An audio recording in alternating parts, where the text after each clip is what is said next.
जशी दमनमध्ये एंट्री केली तशीच ही कलरफुल घरं दिसायला लागली आणि आम्हाला ओल्ड गोव्याचीच आठवण आली. हा आहे इथला फेमस देवका बीच, जो ब्लॅक सँड बीच आहे आणि याच बीचच्या आजूबाजूला तुम्हाला स्टेजचे बरेचसे ऑप्शन्स मिळतील. आमचं पण हॉटेल या बीचच्या अगदी समोरच होतं. आल्या आल्या बीचवर थोडा टाइम स्पेंड केला आणि हॉटेलमध्ये आलो. हॉटेलमधून सुद्धा हा सुंदर समुद्राचा नजारा दिसत होता.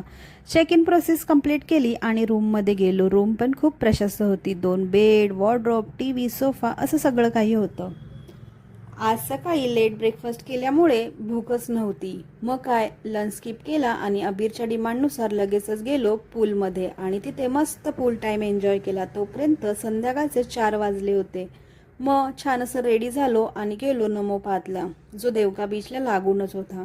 अबीरने इथे या इलेक्ट्रिक स्कूटरची पुरेपूर मज्जा घेतली आणि याच्याच बाजूला एक ॲडव्हेंचर पार्कसुद्धा होतं, जिथे त्याने ही ॲडव्हेंचर राईड केली आणि आम्ही हा सुंदर सनसेट एन्जॉय केला.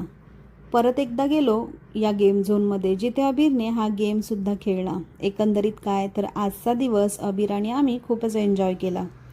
तुम्हाला खरं सांगू का, दमनची जी खरी वाईब आहे ना, ती या देवका बीच आणि नमो पातलाच आहे. इथे तुम्ही संध्याकाळी निवांत सनसेट एन्जॉय करत अथांग समुद्राचा नजारा बघू शकता आणि तुमच्या फॅमिलीसोबत निवांत वेळ घालवू शकता.